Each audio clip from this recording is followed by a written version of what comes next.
Heuristics, right? So, like I said before, heuristics are mental shortcuts, right?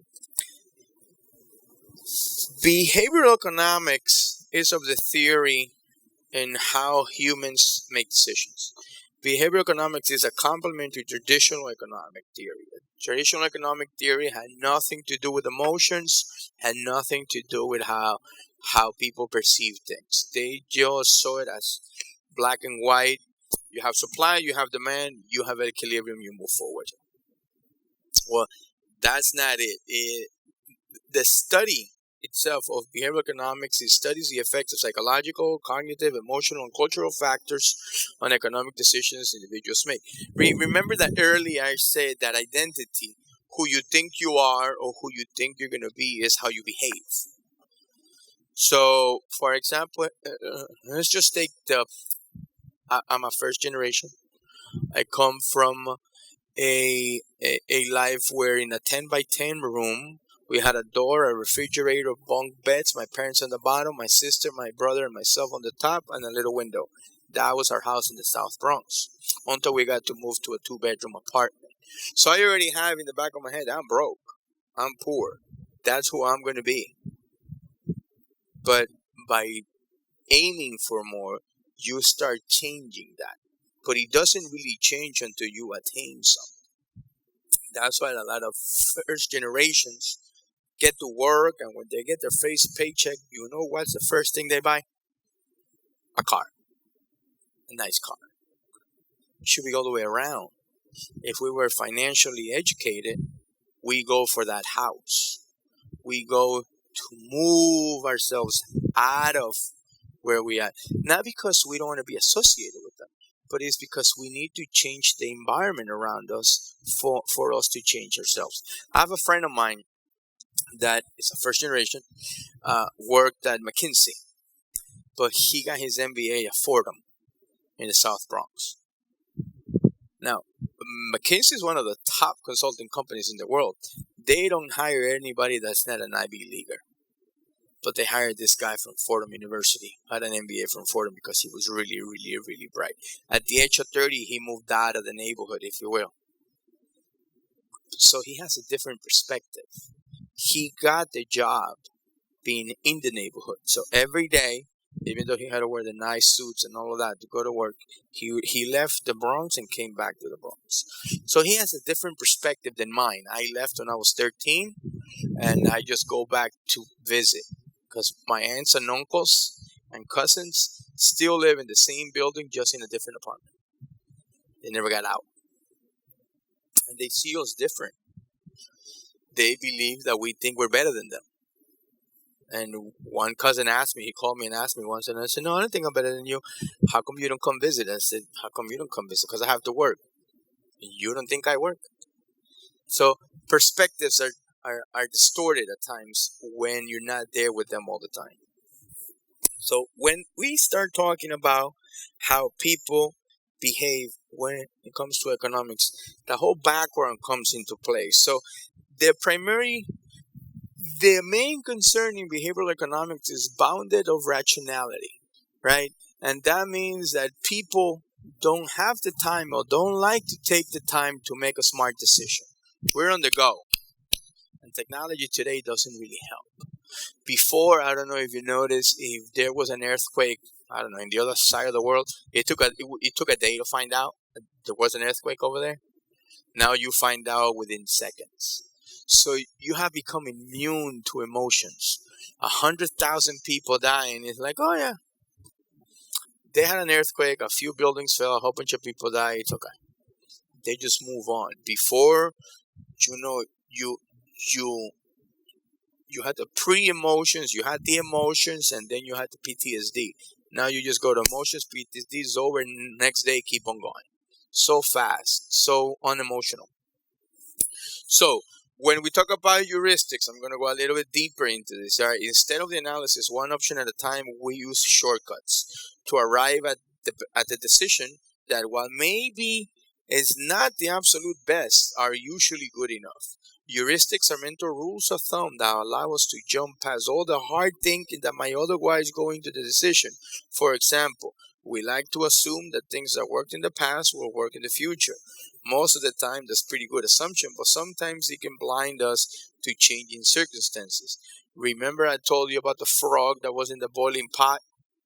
So there's a case study that you put a pot in the stove, turn the heat on, and you put a frog in there. The frog's body temperature is going to adjust to the water. So he's never going to know that he's being cooked until he's already dead. Your surroundings blind you, and that's what we don't want to do. And I think it's going to rain. And then after that, you start making mistakes. You assume that if it's not broken, don't fix it. That usually leads you to cognitive bias. You assume that it's going to be the same way every single time, right? And that's when you make mistakes. For example, and I gave this example not too long ago, and I got the point across. Single male or single female. They want to get into a relationship. Are they going to date the whole entire universe of everybody that's single? No, it's going to take a long time. So you get your parameters. Like I'm tall, like I'm skinny, like I'm short, dark skin, bilingual, trilingual, dances, doesn't dance, funny, not funny.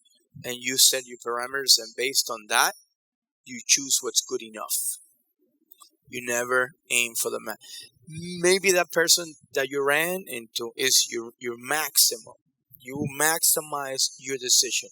But most of the times, research states that humans just go with what's good enough. Why? Because you want to save time and the actual point of enjoying what you're seeking.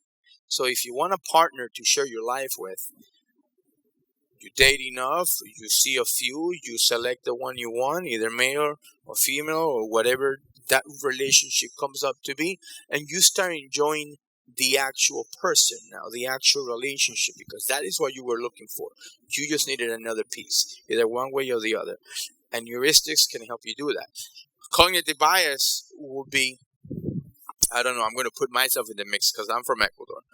All Ecuadorian men cheat. So she will never or he will never date another Ecuadorian. Cognitive bias. Not everybody is the same. Don't make that mistake.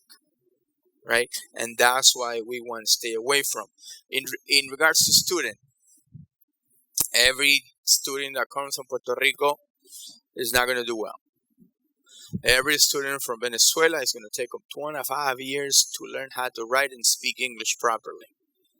Don't do that, because that's going to affect the student, really. And the student is going to get bored, he's going to feel no support, and he's going to walk out. He will come back.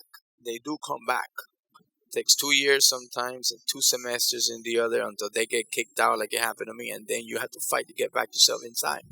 So heuristics as bad, and it can get as bad as becoming cognitive bias. That's what we need to stay away from, because that will affect the student. It will affect their experience. Again, heuristics at the end of the day, it comes down to evaluating what would it cost, either time, money, or emotional investment, to do the search for the best, or you just go with what's good enough. That's where heuristics come in. Framing, right? As I told you, to summarize framing, you have a picture. The picture will never change. The picture will always be the same. The picture will always be the same, but the frame can change. I saw a lot of this, and I got to practice a lot of this in the financial services industry. For example, you could tell somebody that you have an investment that you have a chance of making $200 in the next 3 months, but you could lose $600. Or you have a 70% chance of losing your money. You're going to go with the one that you're not going to lose. It's basically the same question. Or you could say, I'm working on a project that is going to kill 400 out of the 600 people that are going to go through the trial. You say, no, there's 400 people dying. Or you can tell the person, I'm working on the project that is going to save 33% of the universe that is in this study. It's the same question. 400 people still dying, and I'm only saving 200. But they're going to go with the second one and not with the first one. Because the second one is safe, it's honorable, it's something that you understand. Saving 33% of that universe is going to be saved. You will never ask what's going to happen to the other 66%. People don't care to know. But because they already know. But they're comfortable with the first part of the proposal. That you're going to save 20%, that you're going to save 30% of the universe. That's framing. What do we use this for? The student. Some students, and I can tell you because I've worked with the people from Venezuela. I have family in Venezuela. I visited. My family made lines for food for the family that lives in Venezuela when they were able to visit back then. So they know that the first thing that they get, or they have been wired to take the first thing that they see. They take the first bag of food. Maybe you can get a bigger one if you go deeper down the line. They take it and go. They know that they got to get themselves into. So a student that coming from Venezuela that wants to go to school is pretty much going to take whatever's available, regardless if it's good for them or not. They need some coaching. They need some guidance. What courses to take, why to take them, and when to take them, and how to take them. When to apply for a loan, why not to, or why to apply for student loans. Why apply for a Pell Grant? Why apply for an internship? They don't know. But if you offer them something, they're going to take it right away. The same happens to folks from Cuba. Whatever you offer them, that is the first decision that they're going to make, and they're going to hold on to it. That's all they got. So heuristics have gotten to them.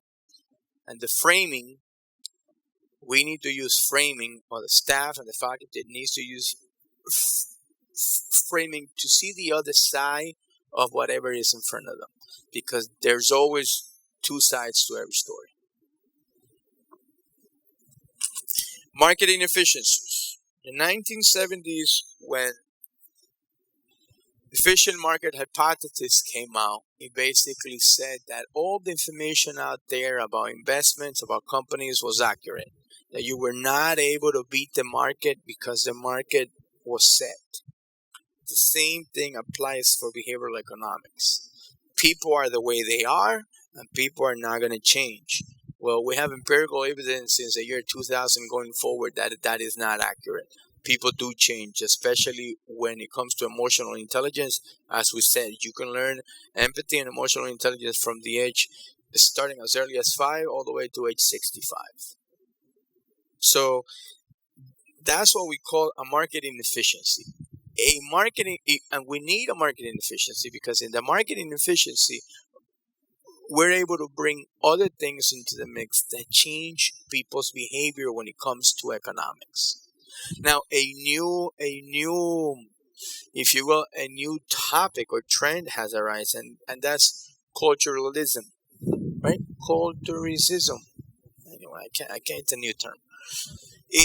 You just don't learn about the people with them. You just don't learn about emotions, right? IQ is how intelligent you are. It has been proven that it doesn't really matter how intelligent you are if you don't have a good emotional coefficient, EQ.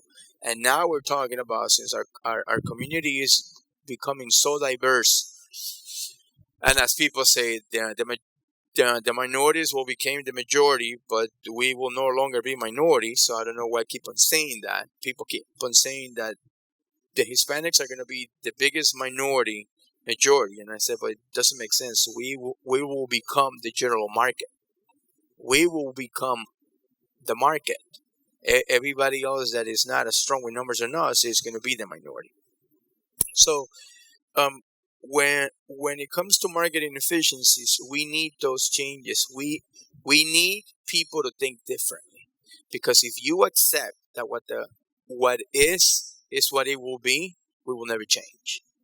And in investments, the efficient market hypothesis for over 40 years said that nobody can beat the market. The market cannot be beat because all the information on the economies and the prices are out there, and the market is going to regulate itself. Prove wrong. Why? Because you have things like, and again, I'm not going to get into the political side, but our president can tweet something about China and the market goes sideways. Somebody can tweet something about Iran and the gun industry goes the other way. We no longer have efficient, known economic models to track why the financial markets do what it does. So, an inefficient market inefficiencies are good in economics and are also good in emotions because people will change. That means that there could be a change and there will be a change. Any questions on heuristics, framing, and marketing efficiencies? Awesome. So we went over this, right? We went over the self-awareness, self-regulation, motivation, empathy, and social skills. If we go a little bit further, here we have the triangle that I really wanted to talk about. Those are the 5 pillars of emotional intelligence. You first got to regulate yourself.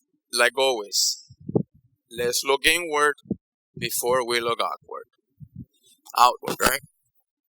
Self-management, respect honors, respect my emotions, understand my triggers, understand what's going to set me off, understand what is not going to set me off, and then be self-aware. Your body language, the way you stand, the way you come across, the way you say hello. For example, Hispanic males, well, at least me, I hug and kiss everybody.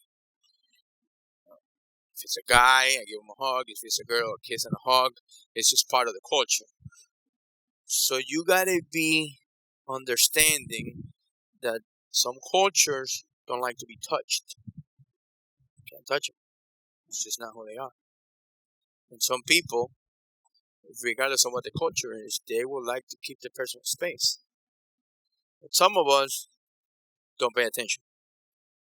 Right? And there's where you got to be aware of their body language, their signs, their tone, their silence and things. That's key. It's key to be able to be self-aware, right? As in my library story, I already knew what I was going to face. I was going to face and unfortunately, you set it up that way, right? A person that's being overworked, underpaid, it's probably not, because I can tell you, I've met 2 librarians in my whole entire life, and they really love books and organizing them. But I can tell you that in the library system, there's not many people that love doing what they're doing there, because I go there a lot I do a lot of research with them because they have excellent sources of information, but the customer service is not there. So you got to get ahead of the ball. I actually learned this concept and I developed a theory in school. I was driving behind. My dad was driving, and I was little standing behind his seat in the van that we had, and it was snowing, and we were in the BQE, right? It's a highway in New York. And my father said, "You never look at the lights of the car in front of you, especially if it's snowing, because if he brakes, you might be too late. You got to look at the lights of the car that's in front of the car that's in front of you, so that way you can be aware of what's happening." It's the same thing. It's the same thing when it comes to emotion and business. Get ahead of the game. Don't assume the sale. Don't assume how the conversation is going to go. But at least look at the different paths that the conversation can take and be aware. Don't can answers or kind of. Because if if somebody says something like, whatever topic it is, if somebody says that the Boston Red Sox are better than the Yankees, we're going to roll on the floor that day. So I already know I'm going to avoid that type of conversation. I had a conversation with somebody about Boston earlier there, and I was nice, kept on going. Social awareness, listening and accepting others the way they are. We are in an era, our social area, that again spills into politics and beliefs and a lot of other things that we need to be a lot more accepting than we used to be before. We cannot just say, I'm not going to work with you. You can't do that. You just can't. Not because they're going to give you something that you don't have. No, but because the society that's coming up, the millennials, everybody wants to get along. So you cannot start arguments and fights with other people because you will be isolated. And that is happening in business, that is happening in politics, that is happening in the community. You see non-profits going under because they don't want to work with other non-profits that do similar work. It's just part of the deal. As a national board member of Prospanica, we have 4 or 5 organizations that do great work, but it's similar work. So we gotta find a way to work together. We have to. But we're working towards that, and the only thing that we know, well, the only 2 things that we know is that we gotta work together, and that is gonna take time. We're self-aware. So we go into the battle knowing it's gonna take 2 to 5 years. If you don't do that, it's not going to work. For example, I already knew that when I was going into my MBA, it was going to be hard. I was the only Hispanic in that cohort. It was really hard. And it was a different environment. I was the only one that was married with a child and another one on the way. Everybody else was 26 or 29 years old, and their MBA was getting paid by their company. Disney, Lockheed, OUC, and Universal. It was 29 of them. I was number 30. I was paying it on my own student loans. Completely different perspective. I went there looking for an A in all my classes. They just wanted a B plus because they get tuition reimbursement. And that was my story. Very different views of why we were there. Very different interaction. Like I went to learn, study, went home. I didn't see the whole entire campus until graduation day. And I went there for 3 years. But I went there at night. I got there right before class started, and I went home right as soon as it finished. I didn't get to go hang out. I didn't get to go drinking with the crowd and all that other stuff. I just didn't have the time because I had 2 kids at home, and I had to do homework, and I had to work part-time. So it's a different perspective, and you need to be aware of that because not a lot of people have been in sororities and all of that. And I'm not pounding on it. It's just different. My brother, on the other hand, didn't go to community college. He went directly to UCF and had a completely different experience. And my sister, because we have a 4th one, went to Brown University. Completely different story of college experience. Completely. I mean, she's 26, and I think she's making between 90 and 100,000 already. Took me like 15, 16 years to get there. Completely different perspective, different worlds. And she had the knowledge that we all had, so she maximized.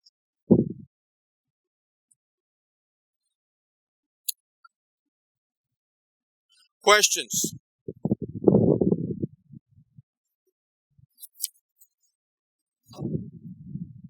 Self-aware. Your clear and honest perception of your strengths, your weaknesses, beliefs, motivation, and emotions. Mastering yourself, like I said earlier, is a true power, Lao Tzu. You gotta take accountability for your emotions. If you get too out of line, you have to accept that you get out of line. And if you're gonna be in a situation that you will be out of line, don't get yourself in that situation. Now, are you honest about what you're feeling? In Disney, right? I worked at Disney. We were trained to ask people that if they were okay 3 times. The 3rd time they will tell you. Somebody was running. You saw them fall flat on their face. Their face is red. Their tooth hanging out. Sir, are you okay? I'm fine. Blood all over the place. I'm fine. Sir, are you okay? I don't know. Let me see. So you wait a little bit more. Sir, are you okay? No, I need a doctor. Took 3 times. Understand, the first thing that they're going to feel is embarrassment. I don't know why they'll feel embarrassed. It was an accident, but everybody feels embarrassed. The second feeling, what happened? I don't know what happened. I want to find out what I tripped on. And oh my God, they're going to find that rock and they're going to beat it to a pulp. It wasn't a rock. You stepped on your own shoelace. Oh, these shoes. Oh my God, this and that. Eventually they realize I need care. Takes a little while. You need to master and be self-aware. Self-regulation. We have the whole, right? Make sure what sets you off. For example, myself. I don't like to ask people for stuff, right? Has happened when I dated, has happened after I got married, happens at work, happens where I volunteer. I like to work alone most of the time, but I do need others because I can't do it all, right? I'm a great in math, right? I told you. I'm not that great in writing, so I always need good writers. And good writers have a different personality. They're more introvert. So I gotta tone it down, back it down, because then they won't work with me. And then I'm gonna have to take proofread when they can just do it like that. So you have to know when to behave a certain way and how to behave with certain people, because it just doesn't work being the same with everybody. You have to be able to manage and disruptive any type of disruptive attitude or behaviors that you have to be able to self-manage it and work with it. So you tone it down, you change your vocabulary, and like I was saying before, I don't like to bother other people. But when I ask for something, good, bad, or indifferent, that's what I need. So I want you to go find me. So I was doing the research. I want to find out the average salary of a high school graduate in the Tri-County area, because that is what Valencia handles, right? Seminole, Orange, and Osceola. I didn't care about the whole entire state. I wanted the Tri-County area. Well, Google didn't have it available that quick, I guess, for my staff, but I didn't ask my staff to Google it because then I could have Googled it myself. I wanted them to go dig it from wherever it wasn't available, because it's somewhere. It's just not available for the public because it's not supposed to be, because then we're going to know. I'm not going to get in conspiracy theories, but trust me, there's a whole bunch of them out there. So I asked for that to get done. I needed it to done in 24 hours. And when I mean I need it done today, that doesn't mean it's a 4:59. It means by noon. If I told you at 9, I want it by noon. If I did it afternoon, I want it by 5. That's the way I am. That's the way I was trained. So that's the way I replicate. However, when I don't get any specific times, usually that's my trigger. So I have learned to work with it. For some individuals, at the end of the day, it's 5 o'clock. Some other individuals, it's 11:59 p.m. If you get to know your team, you set your own expectations of what is going to happen with the work you assign. The same thing happens to the students. But remember, if you're working with a first generation, the student hasn't seen what you're asking them to do. They haven't experienced it. So you got to walk them through it. I'm not going to hold anybody's hand. It's not about holding anybody's hand. It's about teaching. It's about improving people's situation. Self-management. Motivation. Again, passion drives. And my passion was always, I knew there was more. I knew there had to be a way out. The only way out to me, or what I saw, was education, because it was the only thing that they couldn't take away from you. So I went to school, studied, and I got it in there. You can't get it out. If I don't pay the student loan, you can't take it away from me. Yeah, I owe you the money, but I already have the stuff in here. I already learned how to think and reasoning. Yeah, that's not the attitude. But my motivation was get educated, be able to speak well, be able to stand in front of people and speak for the others. I have a story. So I volunteer a lot. I was volunteering at the Mexican consulate. I was sitting there just being me. And the gentleman approached me and asked me if I could help him write an application. I'm like, yeah, sure, why not? I thought it was in English. No, it was in Spanish. And it was in Spanish. What's going on? I don't know how to write. Follow that one. Sit down, Pepe. I'll help you out. He knew the information. He just didn't know how to write. Helped him out. I gave him the application. How much I owe you? Come on, it was nothing. 5 minutes later, I have a line of 22 people. They all wanted the same help. I was just nice.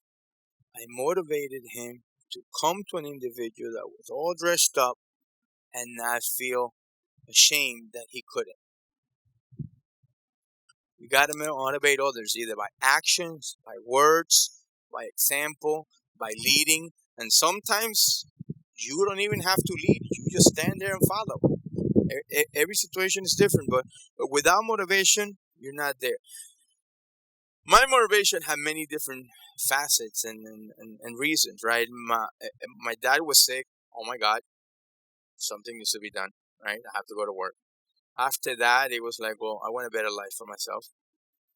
After that, I got married. Well, I want to offer some other things to my wife. Then I had one kid. I want to offer good things for my kid. Then I had another kid. And oh my God, so it's expensive. Now I gotta make money because it wasn't even because I want to feed them. It was because I need to buy diapers. Diapers are so expensive. A lot of people don't know that. They're very expensive and they consume a lot of the cash flow that new parents can work with. But the motivation was there. Provide for my family. Be an honest man. Get to work.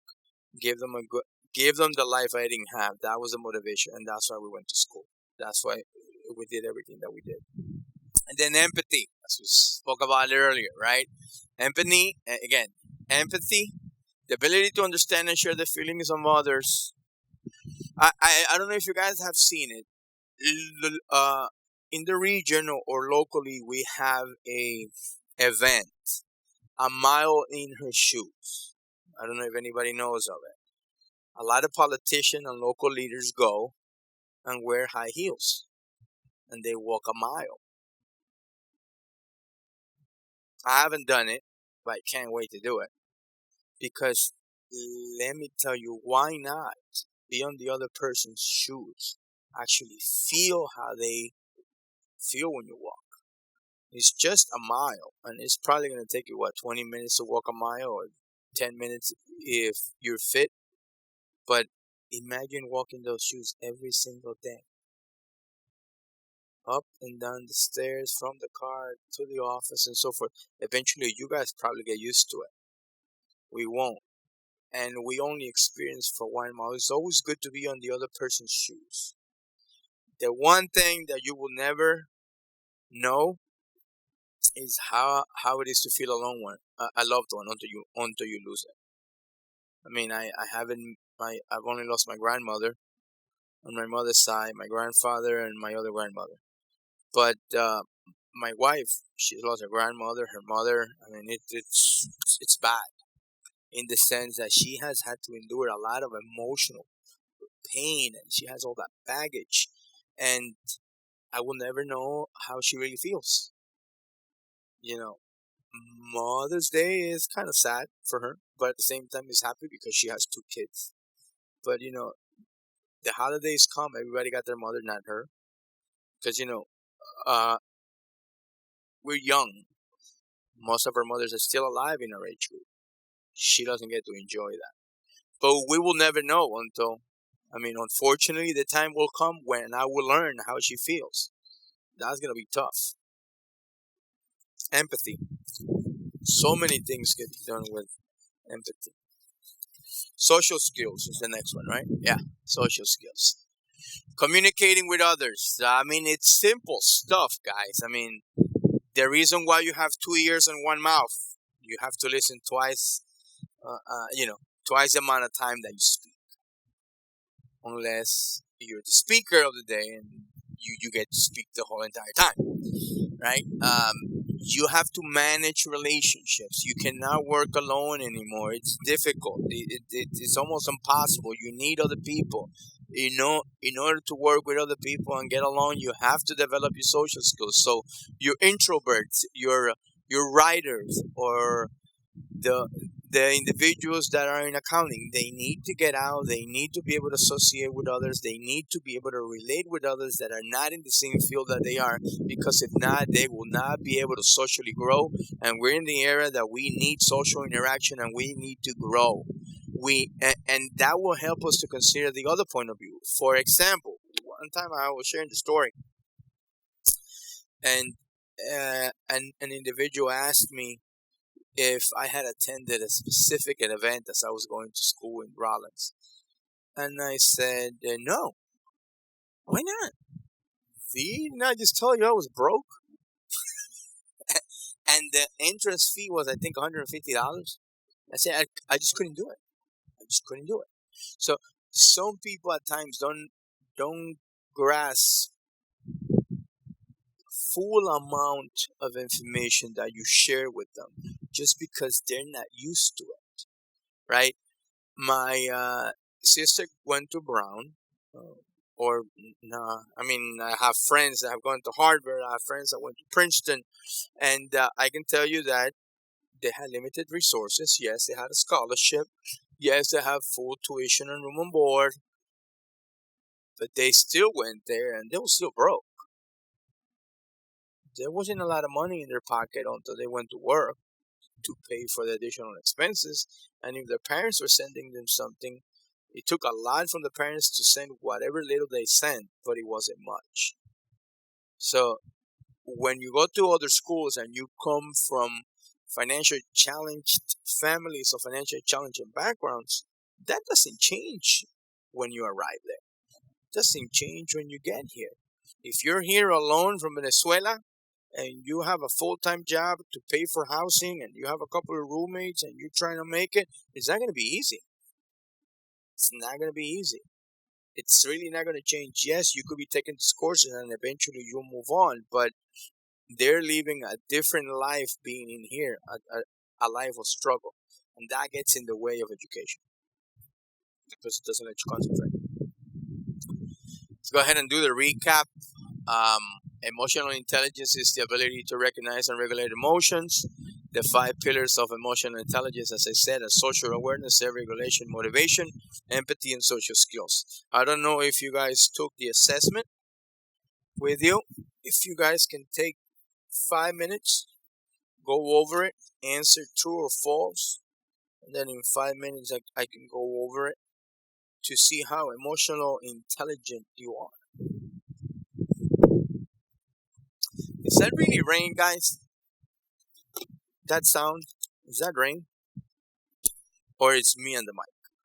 I'm trying to figure it out because I keep on hearing like thunder. If you see there, if you have true, if you mark true, 5 or more the statements above, you may be limiting your potential. I will strongly advise to follow the 5 pillars. In the many years I've been talking about this and presenting about this, most of the work that we need to do in ourselves, it's in the bottom 2: self-awareness and self-regulation. After you control yourself, you can control others. Trust me, I've seen it done. I've seen it done.